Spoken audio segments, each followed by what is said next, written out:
Assalamualaikum warahmatullahi wabarakatuh. Waalaikumsalam. Alhamdulillah wassalatu wassalamu ala Rasulillah. Segala puji dan puja kehadirat Allah Subhanahu wa taala, juga salawat dan taslim kepada Nabi besar Muhammad sallallahu alaihi wasallam. Kita sekarang berada di gunung atau Bukit Pemanah.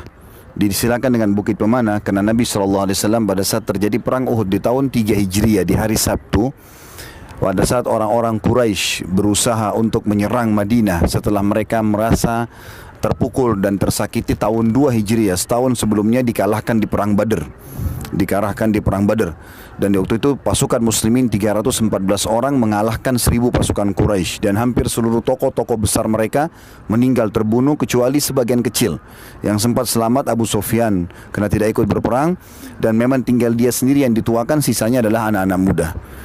Di tahun 3 Hijriah ini mereka masuk ke atau mendatangi kota Madinah. Tepatnya di depan kita ini, di depan saya, ini adalah arah kota Madinah. Di zaman dulu ini kota Madinah ini. Dan di sini dulu ada pintu gerbang. Ada pintu gerbang besar seperti benteng ya. Jadi lokasi kita sekarang ini di luar daripada pintu gerbang. Perbatasannya adalah lembah yang ada di depan, yang ada jembatan itu perbatasannya. Di sebelah kiri saya ini Gunung Uhud yang sudah saya jelaskan tadi di bus. Ini Gunung Uhud dan dia cukup besar lingkarannya dan salah satu dari gunung-gunung surga. Serta di sebelah kanan saya arah gunung, lihat ada bangunan di atas gunung enggak? Ya, itu istana raja. Kalau raja-raja Saudi datang ke Madinah, maka mereka tinggal di sana. Dan kalau ditarik garis lurus ke arah sana, kita akan temukan di sana adalah kota Mekah.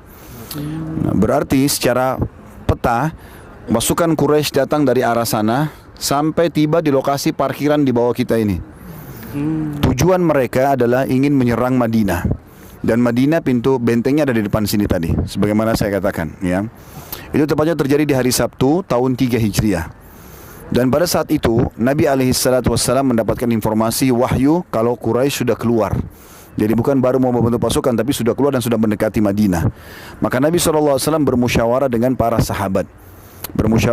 Ini ada kejadian seperti ini. Quraisy mau keluar. Bagaimana pendapat kalian? Ada di antara sahabat yang mengatakan, ya Rasulullah, kita keluar saja lawan. Ya, terutama yang mau keluar melawan ini, yang belum sempat ikut di perang Badar. Mereka mendapatkan informasi di perang Badar turun para malaikat membantu kaum muslimin. Mereka dapatkan informasi para syuhada yang meninggal, Nabi SAW jamin bagi mereka surga. Tokoh-tokoh Quraisy terkalahkan, banyaknya ghanimah, harta rampasan perang didapatkan. Maka mereka termotivasi ingin juga berperang. Maka kelompok ini mengatakan, ya Rasulullah, kita keluar saja hadapin. Ada juga kelompok yang mengatakan tidak, kita tinggal aja di Madinah dalam benteng, karena Quraisy sudah dekat.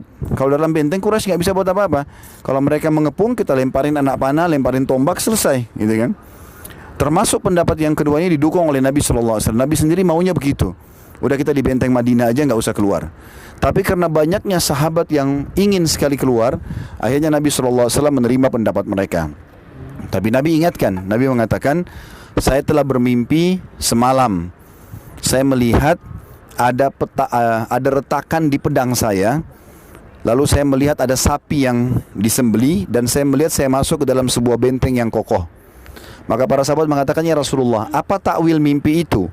Kata Nabi SAW, kalau yang pertama, ada beberapa sahabatku yang akan terbunuh, retakan pedang itu. Kemudian yang kedua, ada sapi yang disembeli, adanya kerabatku yang sangat dekat yang akan terbunuh. Dan yang ketiga, benteng yang kuat adalah kota Madinah. Tapi para sahabat terus mengatakan, ya Rasulullah, kami ingin keluar. Maka Nabi SAW pun pulang ke rumahnya, lalu mengenakan baju perang, menyuruh Aisyah radhiyallahu anha menyiapkan perlengkapan perang, lalu disiapkanlah semuanya. Setelah disiapkan, maka Nabi SAW pun keluar dengan pakaian lengkapnya. Beberapa sahabat sempat diskusi mengatakan, sepertinya kita memaksa Nabi SAW. Lebih baik kita ikut aja pendapat beliau. Lalu mereka mengatakan, ya Rasulullah, nggak apa-apa, tinggal di Madinah aja. Kami tadi mungkin keliru. Lalu Nabi SAW menyampaikan sabdanya yang masyhur masalah peperangan, tidak layak seorang Nabi setelah mengenakan baju perang, kemudian dia mencopotnya kembali sebelum Allah tentukan dia akan menang atau pasukannya menang. Maka Nabi SAW pun keluar dengan pasukannya. Waktu itu pasukan muslimin 1000 orang, 700 dari orang-orang beriman yang benar, 300 dari orang-orang munafik. Dan orang-orang munafikin dipimpin oleh pimpinan mereka namanya Ubaidillah bin Abi Salul. Ini kepala munafikin yang luar biasa, yang banyak ayat Al-Quran turun karena dia. Dia rupanya membentuk pasukan 300 bergabung dengan pasukan muslimin untuk menggoyahkan kekuatan umat Islam. Buktinya pada saat dia ikut ke lokasi peperangan ini, di tengah jalan dia kembali dengan 300 orang itu untuk membuat shock terapi bagi kaum muslimin. Tapi justru itu kebaikan bagi umat Islam karena tertinggal orang-orang beriman saja. Nabi SAW akhirnya keluar dari pintu gerbang ini karena pasukan Quraisy sudah dekat dan terlihat, dan kalau langsung keluar dari sini Quraisy bisa mengejar dan bisa-bisa pintu gerbang Madinah terserang. Maka beliau manuver dari belakang pohon-pohon kurma. Bisa dilihat di sebelah kiri saya banyak pohon kurma ya. Itu masih termasuk ada peninggalan-peninggalan. Dan dulu ini di bawah Gunung Uhud ini belum ada pemukiman rumah seperti itu, tapi kebanyakan pohon-pohon kurma semuanya. Ini perkebunan yang sangat lebat. Maka Nabi SAW manuver dari belakang itu sampai di dekat lereng atau di bawah kaki bukit Gunung Uhud ini, terus manuver sampai ke arah di sudut sana ada seperti cekungan ya, di pojok ya, lihat ya. Nah, cekungan itu di daerah bawah situlah pasukan muslimin. Sehingga akhirnya pasukan muslimin yang 700 orang itu dengan sendirinya, tadinya dari pintu gerbang, tiba-tiba sudah ada berhadapan dengan pasukan orang-orang Quraisy ke depan. Maka dengan adanya strategi ini, orang-orang Quraisy tidak jadi menyerang benteng, tapi mereka akhirnya berhadapan dengan pasukan muslimin. Sebelum pasukan Quraisy juga mendekat, Nabi SAW memilih strategi perang. Salah satunya adalah sebabnya kita naik ke bukit ini, beliau meletakkan 50 pemanah di bukit ini. Dan Nabi SAW titip pesan, jangan turun dari bukit ini, baik kami kalah atau kami menang. Tidak boleh turun sama sekali. Dan ini wasiat Nabi SAW dipegang erat oleh pimpinan dari 50 pemanah bernama Abdullah bin Jubair radhiyallahu anhu. Yang jelas 50 pemanah ini kalau pemanah seperti sniper sekarang ya. Bahkan di zaman dulu ahli-ahli panah itu bisa melepaskan satu kali bidikan bisa 2 sampai 3 anak panah. Dan itu berarti bisa mengena sasaran 2-3 orang. Jadi walaupun ribuan orang, kalau 50 orang melempar anak panah, satu anak panah saya satu orang berarti bisa 50 langsung mati, kan gitu. Kalau 1000 pun kebetulan waktu itu pasukan Quraisy 3000 orang ya. Itu tetap juga bisa habis. Itu satu sisi strategi perang muslimin. Strategi perang orang-orang Quraisy, waktu mereka melihat ada 50 pemanah di sini, karena kelihatan kayak kita di atas sini orang dari jauh bisa lihat, gitu kan. Maka mereka menyendirikan dari 3000 pasukan 200 orang dipimpin oleh Khalid bin Walid. Waktu itu belum masuk Islam radhiyallahu anhu. Dia sembunyi di lembah itu yang ada jembatan itu, ya. Dulu agak curam ke dalam. Maka mereka sembunyi di sana supaya tidak kelihatan. Tujuannya mereka memantau peperangan dari jauh, dan kapan ada kesempatan mereka harus menyerang bukit pemanah ini. Nah, bukit pemanah ini kekuatan umat Islam.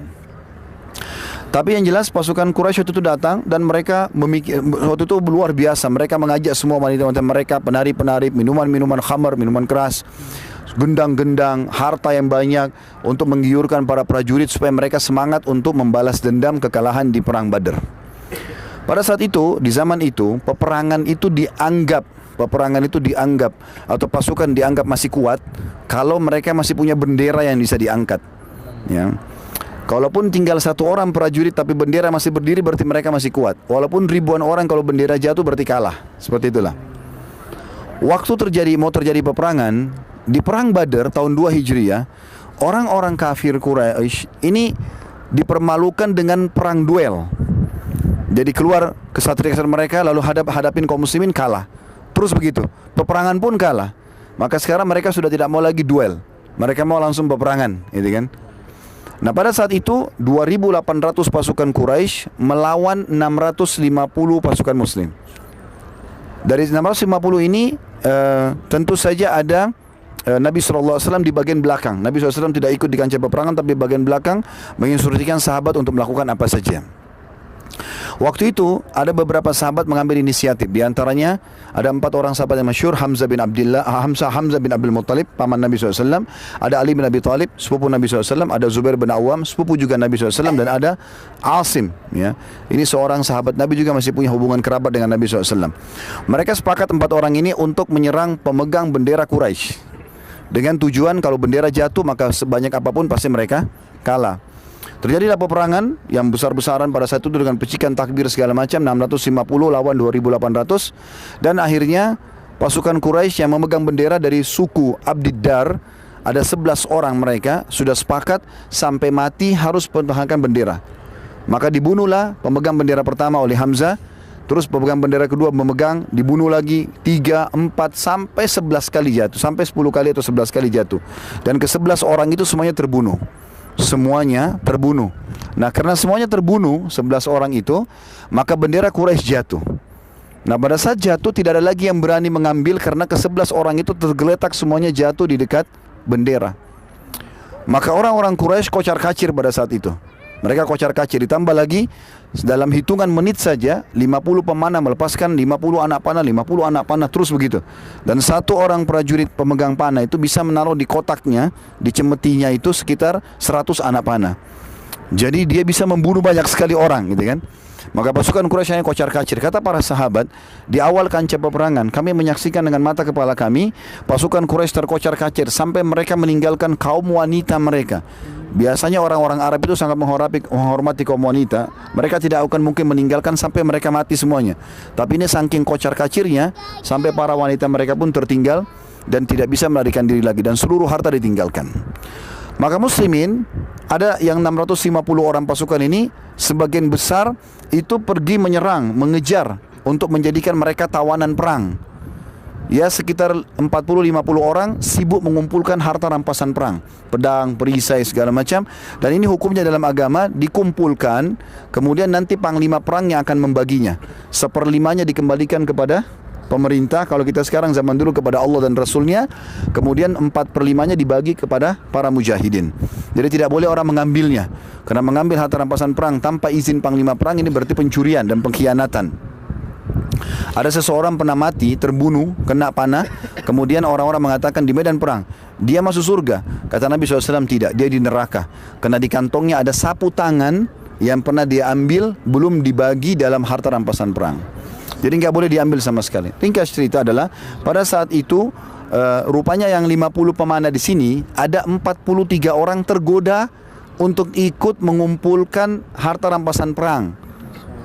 Mereka diingatkan oleh pimpinan mereka, Abdullah bin Jubair al-Anhu, mengatakan jangan turun. Rasulullah SAW ingatkan kita, menang atau kalah jangan turun, kecuali ada instruksi dari Nabi SAW. Mereka bantah, kan tidak ada lagi musuh, sudah lari, nggak ada, nggak kelihatan, seperti ini kosong lompong, nggak ada lagi musuh.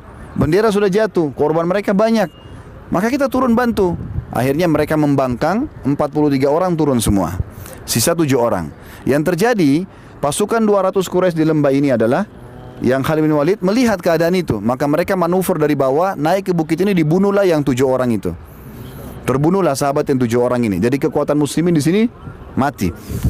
Nah, 200 penunggang kuda. Kuda ini zaman dulu ya kuat sekali, sama dengan kita sekarang tank. Jadi kuda-kuda yang dipakai berperang bukan kuda yang biasa dipakai dipelihara biasa. Kuda ini dilatih menendang, nyeruduk dengan kepalanya, menggigit, bisa menyerang, gitu kan.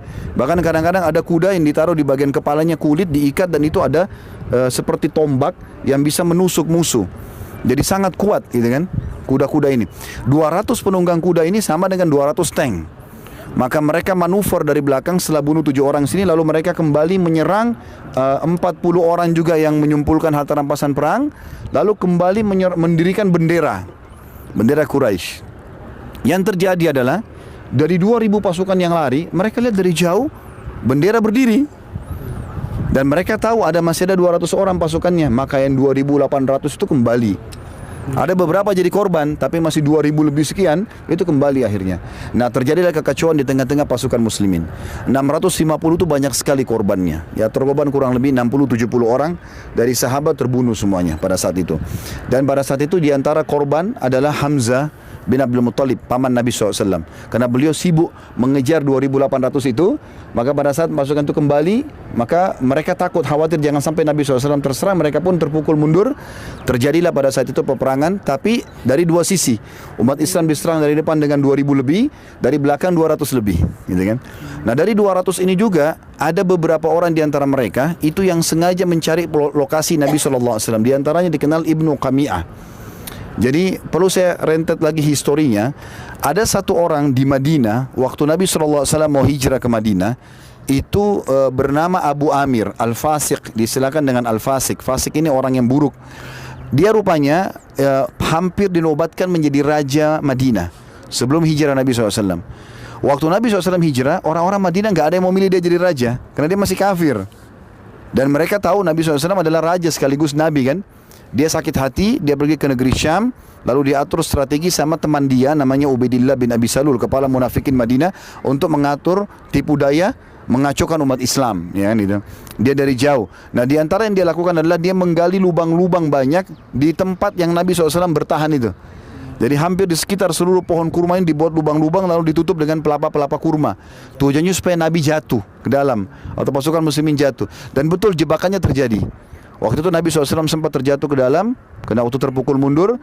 Kemudian Ibnu Qami'ah datang dan memukul pedangnya dengan keras ke pundak kanan dan kiri Nabi SAW.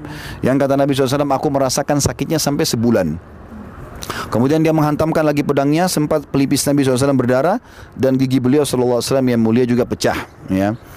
Tapi ada beberapa sahabat yang sempat kembali. Yang paling masyhur sahabat yang punya peran besar adalah Talha bin Ubaidillah radhiyallahu anhu. Ini salah satu dari 10 sahabat yang dijamin masuk surga. Talha bin Ubaidillah. Kata Abu Bakar, sungguh Uhud adalah harinya Talha. Karena Talha bin Ubaidillah datang, waktu itu kebetulan dia sendirian, dia lihat Nabi SAW jatuh, maka dia menyerang Ibnu Qami'ah. Kemudian dia menyerang semuanya yang berusaha menyerang Nabi SAW, sampai badannya semua penuh dengan anak panah. Dari dada sampai punggungnya semua dipenuhi, ya, anak panah. Dan waktu dia sudah merasa letih sekali, maka dia berusaha mengangkat Nabi SAW keluar, lalu dia lindungi dengan badannya. Dia mengatakan, ya Rasulullah, tidak akan pernah ada yang menyakiti anda selama saya hidup. Maka kebetulan di pipi Nabi SAW waktu dihantam pedang oleh Ibnu Qami'ah, sempat ujung topi besi itu menusuk di pipi beliau dan ada pecahannya. Maka Talha pun menarik dengan giginya sehingga gigi Talha tanggal, ya, jadi jatuh giginya. Dan kata para sahabat, kami melihat Talha sangat tampan sebelum Uhud, dan kami melihat Allah berikan ketampanan ekstra setelah Uhud, walaupun setelah giginya jatuh gitu kan. Artinya Allah SWT berikan dia kelebihan. Yang jelas waktu itu Talha bin Ubaidillah sampai pingsan. Datanglah beberapa sahabat, diantaranya Ali bin Abi Thalib dan sahabat Nabi yang lain, berkumpul semuanya. Lalu bendera muslimin diangkat, diberdirikan. Kemudian mereka mundur bersama Nabi SAW menuju ke Gunung Uhud. Dan Nabi SAW suruh sahabat naik ke Gunung Uhud. Nah, waktu itu, waktu sahabat lagi naik ke Gunung Uhud, maka orang-orang Quraisy melihat tinggal jenazah sahabat saja di sini. Maka mereka melakukan mutilasi, ya. Di antaranya Hamzah. Yang Hamzah radhiyallahu anhu sempat dibelah dadanya, dipotong hidungnya, dicoret-coret badannya, ya. Karena rupanya ada dua orang yang sangat dendam dengan Hamzah. Yang pertama Hindun, ya, yang kedua itu subhanallah saya lupa namanya, satu orang lagi. Yang jelas ini Hindun yang sangat besar pengaruhnya, karena dia melihat ayahnya, pamannya dan kakaknya terbunuh di Badar itu di tangan Hamzah, ya. Maka dia pun merasa dendam. Dia meminta kepada Wahsy, salah satu budak kulit hitam, mengatakan, Wahsy, kalau kau membunuh Hamzah, saya akan berikan kamu emas begini dan begitu. Maka Wahsy pun juga dibilang sama majikannya, kalau kau berhasil membunuh Hamzah, maka saya akan membebaskan kamu. Maka Wahsy pun akhirnya membunuh Hamzah. Kata Wahsy, nanti Wahsy ini masuk Islam radhiyallahu anhu. Setelah itu, ya, dia mengatakan, saya waktu itu masuk ke kancah peperangan bukan ingin ikut perang, tapi ingin bebas dari keterbudakan. Maka saya cuma target Hamzah, dan dari jauh saya melempar tombak tersebut sampai kena ulu hatinya dan tembus ke belakang. Tapi saking kuatnya Hamzah ini radhiyallahu anhu sangat kuat secara fisik. Beliau tinggi besar, dan cirinya kalau beliau berburu dengan singa. Beliau berburu singa. Dan beliau pikul singa dengan tangan kirinya atau tangan kanannya di pundaknya, ya. Jadi saking kekarnya. Makanya kata Wahsy, waktu dia sudah kena tombak pun Hamzah tetap mengejarku, gitu kan. Dan aku yakin aku akan dibunuh di tangannya, padahal tombak itu melekat di ulu hatinya, tembus ke belakang. Tapi karena subhanallah kuatnya tekanan tersebut, sampai akhirnya Hamzah jatuh terbunuh mati syahid radhiyallahu anhu pada saat mendekati Wahsy. Pada saat itu teman-teman sekalian terjadilah beberapa orang yang dimutilasi dan beberapa syuhada Uhud. Kita akan datangi tempat mereka, itu di belakang kita sebelah kanan. Kalau lihat kotak, kalau yang teman-teman di sana tidak kelihatan, nanti kita turun ke bawah sebentar, ada kotak dibuat oleh kerajaan Saudi. Tentu tidak ditentukan di mana titik kuburannya, karena sahabat berserakan di situ. Syuhada Uhud semuanya ditaruh di situ. Dan subhanallah, seperti yang Nabi SAW sampaikan, kalau syuhada tidak akan dimakan jasadnya oleh tanah. Pernah terjadi di zaman Muawiyah radhiyallahu anhu, kurang lebih 50 tahun setelah kejadian perang Uhud. sempat masyarakat Madinah minta agar dibuat saluran air untuk menuju Madinah dari sini. Kebetulan ada mata air di dekat kuburan ini. Maka Muawiyah pun suruh menggali kuburan para syuhada untuk ditata kembali. Waktu mereka gali, mereka masih mengenal, karena Muawiyah mengenal Hamzah, mengenal para sahabat. Ini para sahabat masih hidup. Maka digalilah, mereka temukan jenazah mereka masih utuh. Ya, bahkan kaki Hamzah radhiyallahu anhu sempat tersentuh dengan kampak dan mengeluarkan darah. Ya. Kemudian juga ada sahabat yang mulia di sini mati syahid selain Hamzah. Hamzah tentu adalah pemimpin syuhada. Ya. Kemudian ada juga Abdullah bin Haram radhiyallahu anhu. Ini orang yang sangat mulia, jarang orang tahu kisahnya. Tapi dia sudah bertekad dan minta sama Allah di malam sebelum terjadi Uhud, saya ya Allah, jangan kau kembalikan saya kecuali dalam keadaan syahid. Maka dia pun terbunuh. Orang pertama terbunuh di perang ini, dia dengan iparnya namanya Amr bin Jamuh. Dua-duanya terbunuh mati syahid. Dan kata Nabi SAW kepada anaknya Abdullah Ibn Haram, yaitu Jabir bin Abdullah radhiyallahu anhu, mengatakan, hai Jabir, dia sedih ayahnya meninggal. Kata Nabi SAW, jangan kau sedih. Apakah kau tahu apa yang terjadi dengan ayahmu? Kata Jabir, tidak ya Rasulullah. Kata Nabi SAW, semua orang diajak bicara oleh Allah yang mati syahid di belakang hijab kecuali ayahmu. Dan Allah pun berkata kepadamu, mintalah wahai hambaku. Maka ayahmu mengatakan, aku tidak tahu harus minta apa lagi ya Allah setelah engkau memberikan aku karunia ini semua. Maksudnya masuk surga tanpa hisab. Orang syuhada tahu sudah apa yang dia dapatkan. Tidak lagi fitnah kubur, bisa selamatkan 70 keluarganya, masuk surga bersama dia, dan banyak keutamaan yang lain. Yang jelas Allah SWT terus, ya, kata Nabi SAW, Allah terus menyuruh ayahmu untuk minta, sampai karena dia sudah tahu, dia lihat tidak ada lagi kesempatan kecuali harus minta. Maka dia pun berkata, ya Allah, kalaupun aku harus minta, akan kembalikan ruhku ke jasadku agar aku terbunuh lagi. Dan ini sesuai dengan sabda Nabi SAW dalam hadis lain, semua orang yang mati tidak berharap hidup kembali kecuali para syuhada, karena mereka bukan syuhada untuk kembali kepada istri anaknya, ya, tapi mereka mau kembali untuk terbunuh lagi, lalu kemudian hidup lagi, begitu terus. Maka ini keutamaan. Juga termasuk korban Uhud yang sangat mulia adalah Mus'ab bin Umair radhiyallahu anhu. Ini adalah orang yang sangat tampan, kaya raya di Mekah setelah masuk Islam. Dia betul-betul serius dan dia menjadi dai Nabi SAW. Hampir satu kota Madinah masuk Islam di tangan dia. Maka dia pun pemegang bendera, lalu dibunuh oleh Ibnu Qami'ah. Ibnu Qami'ah tadi yang sempat memukul Nabi SAW, waktu dia diserang oleh Talha, dia lari. Kemudian dia lihat, waktu dia lari ke kancah peperangan, dia lihat ada bendera lagi berdiri, ternyata Mus'ab bin Umair. Saking tampannya Mus'ab, maka dia kira seperti ini Nabi. Ini pasti Nabi Muhammad SAW, karena mirip mukanya. Maka dari belakang dia memotong tangan kanan Mus'ab, lalu Mus'ab memegang dengan tangan kiri bendera, lalu dipotong tangan kirinya, lalu Mus'ab tahan dengan sisa tangannya, lalu ditusuk badannya, hanya meninggal. Maka Ibnu Qami'ah sebarkan informasi bohong. Dia mengatakan, aku telah membunuh Muhammad. Maka informasi ini menyebar di kancah peperangan seperti virus, sampai membuat para sahabat sempat down pada saat itu. Mereka merasa terpukul. Di antaranya Umar bin Khattab sendiri mengatakan, aku tiba-tiba terduduk di tanah, kemudian melepaskan pedang, dan aku merasa sudah tidak ada lagi harapan. Sampai lewat seorang sahabat, ya. Sahabat ini kebetulan tidak sempat hadir di Badr, dan dia rindu sekali ingin mati syahid, ingin dapat apa yang didapatkan oleh para syuhada Badr. Maka dia bilang, ya Allah, andai saja masih ada peperangan dengan Quraisy dengan Nabi memulai hari ini, maksudnya setelah perang Badr, maka libatkanlah aku dan aku akan perlihatkan yang terbaik dari aku. Maka dia pun berazam untuk mati. Orang ini kemudian masuk ke dalam kancah peperangan melewati Umar. Lalu Umar mengatakan, kemana aku akan pergi? Dia bilang, ke surga. Saya sudah mencium bau surga di depan Uhud. Kata dia, bukankah, kata Umar bin Khattab bilang, ini Umar bin Khattab sangat kokoh sebenarnya. Lalu dia mengatakan, Umar bilang, bukankah Rasulullah SAW sudah mati? Kata dia, kalau Rasulullah mati, maka bangunlah untuk mati bersamanya, gitu kan. Maka akhirnya Umar pun mengatakan, tiba-tiba seperti ada semangat baru, kami pun berdiri dan kami berusaha untuk mengikutinya, tapi demi Allah kami enggak bisa mengikutinya. Dia sendirian masuk menerobos musuh, sampai selesai peperangan tidak ditemukan sepotong pun dari badannya, ya, kecuali hanya jarinya saja ditemukan pada saat itu, dan itu pun saudaranya yang mengenal kalau ini jari kakaknya. Ini juga salah satu syuhada. Kemudian di antara syuhada yang mulia di Uhud adalah Julaibib namanya. Julaibib ini seorang sahabat yang sangat dicintai oleh Nabi SAW. Badannya kecil sekali dan wajahnya memiliki kekurangan, sampai waktu di Madinah melamar-lamar wanita selalu ditolak, gitu kan. Dan Nabi SAW akhirnya lamarkan dia, seorang wanita mulia, dan diterima karena lamaran Nabi SAW.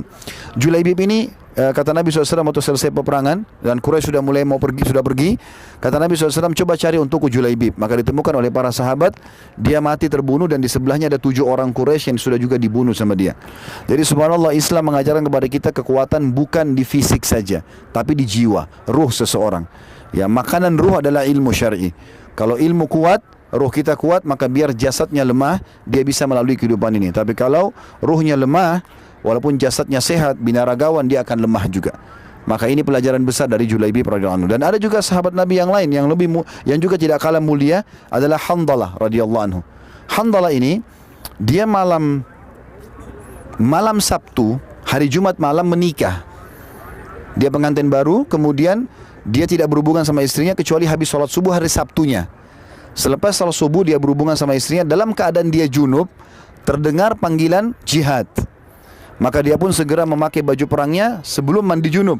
Lalu dia ikut peperangan dan subhanallah terbunuh, mati syahid. Maka Nabi SAW waktu dilihat jenazah Handalah, beliau melihat lalu beliau alihkan pandangannya.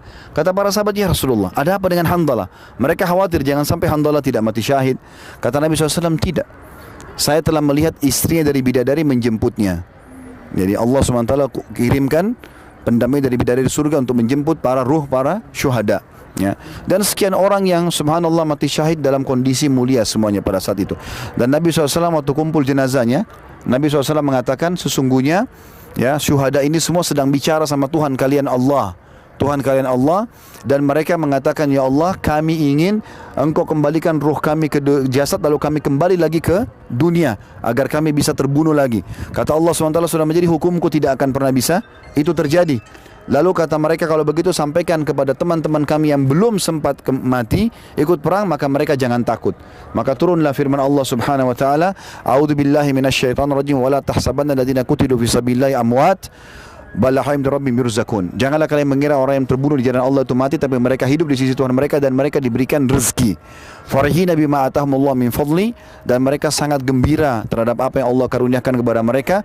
Wa yastabshiruna billadziina lam yahqu bihim, dan mereka menyampaikan berita gembira kepada orang-orang yang belum menyusul mereka. Allah khaufun 'alaihim wa lahum yahzanun, dan jangan mereka sedih juga jangan mereka takut.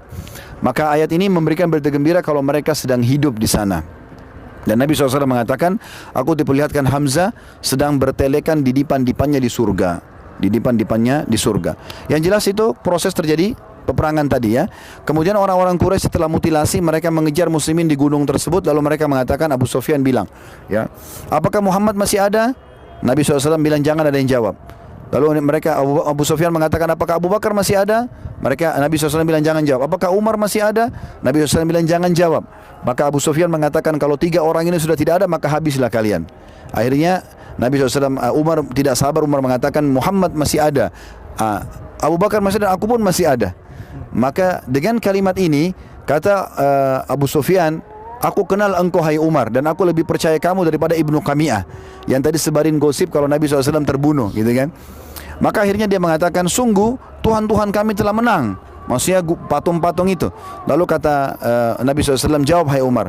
Kata dia, saya jawab apa ya Rasulullah? Kata Nabi SAW, jawab bahwasanya Tuhan kami hidup dan Tuhan kalian patung, gitu kan, benda mati. Lalu syuhada kami di surga, kematian orang-orang mati kalian akan di sana, ya. Orang-orang yang mati kalian itu akan masuk ke dalam neraka. Yang jelas Abu Sufyan mengatakan, sehari buat kami dan sehari buat kalian. Kalian menang di Badar, kami menang di sini. Ya, dan ada mutilasi terjadi tapi bukan perintah saya. Jadi jangan salahin saya. Lalu kemudian orang-orang Quraisy pun pulang. Waktu mereka pulang, dikumpulkanlah para syuhada. Nabi SAW sempat nangis terisak-isak melihat pamannya Hamzah radhiyallahu anhu, dan beliau mengatakan bahwa ini adalah pimpinan para syuhada di surga. Setelah itu tentu Nabi SAW pulang ke Madinah. Waktu pulang ke Madinah, subhanallah, masuk di Madinah itu hari Sabtu malam, malam Ahad ya, karena tadi kan perang di Sabtu pagi. Waktu itu hampir semua sahabat yang 630 luka parah, termasuk Nabi SAW. Tidak ada satupun prajurit di Uhud kecuali luka, dan minimal punya 2 atau 3 sabetan pedang. Kita tahu kalau kena silet saja sudah sakit, ini sabetan pedang, jadi luar biasa sakit. Sampai ada 2 anak muda dari kepala sampai kaki luka semua, gitu kan. Umurnya 15 dan 16 tahun. Waktu itu habis sholat subuh, Nabi SAW terima wahyu, harus semua yang ikut perang kemarin kembali lagi menyerang Quraisy, dan tidak boleh orang baru. Tidak boleh orang baru. Dan ini ujian yang sangat luar biasa bagi para prajurit pada saat itu. Tidak boleh, bukan pasukan baru, tapi mereka yang luka, mereka yang harus berkumpul. Maka sahabat berkumpul, ada yang ditempel kepalanya dengan daun-daun, ada yang di dadahnya, ada yang di punggungnya, ada yang dipikul, ya. Tidak boleh orang baru, harus mereka semua. Dan yang unik adalah 2 orang anak muda tadi. Adik kakak lagi tidur di ranjang, tidak bisa bangun lagi. Kemudian mereka mendengar seruan, kata utusan Nabi SAW, semua yang kemarin ikut perang, tidak boleh orang baru, harus berkumpul di pintu gerbang Madinah menyerang Quraisy kembali. Maka si kakak bilang sama adiknya, ini 16 sama 15 tahun, dari kepala sampai kaki luka semua. Maka kakak mengatakan, bagaimana kita bisa mendengar seruan Nabi SAW dan kita tetap saja di sini? Kata adiknya, bagaimana kita berdiri? Luka semuanya. Kata kakaknya, saya seret kamu beberapa langkah dan kamu seret saya beberapa langkah. Maka mereka saling seret menyeret dalam umur 15-16 tahun untuk berkumpul dengan pasukan muslimin. Waktu mereka melihat itu, maka para sahabat terbakar kembali semangatnya melihat semangat 2 anak muda ini.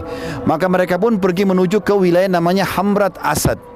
630 orang itu semuanya berkumpul kemudian menuju ke Hamrat Asad. Orang-orang Quraisy kaget waktu mendengar berita tersebut. Mereka mencari informasi dari kepala munafik Ubaidillah bin Abi Salul di Madinah. Ini pasukan baru atau pasukan lama? Kata Ubaidillah, tidak ada satupun pasukan baru, ini pasukan lama semua. Subhanallah, gara-gara itu orang-orang Quraisy takut, karena mereka anggap orang-orang ini pasti penuh dengan dendam dan mereka akan kalah. Maka mereka pun pulang ke Mekah. Lalu Nabi SAW sempat tinggal di Hamrat Asad 3 hari untuk menunjukkan muslimin punya kekuatan. Dan Allah sebutkan ini dalam Al-Quran, kalau itu adalah kekuatan yang Allah SWT berikan. Dari gara-gara ini para sahabat besar lagi semangatnya, walaupun mereka luka, kalau ternyata mereka menang. Dan di Jazirah Arab tersebar kalau muslimin yang memenangkan peperangan, ya. Itu kurang lebih gambaran tentang masalah perang Uhud ini. Dan sampai sini saja karena sudah azan maghrib. Kita akan turun ke syuhada insyaAllah. Kemudian kita ucapkan salam di sana, lalu kita naik bus langsung karena kita mau sholat di Kuba saja, ya. Kita akan jamak takhir di Kuba untuk mengejar pahala keutamaan dapat umrah itu. Baik, begitu saja. Subhanakallahumma bihamdika, asyhadu an la ilaha illa anta, astaghfiruka wa atubu ilaik. Wassalamualaikum warahmatullahi wabarakatuh.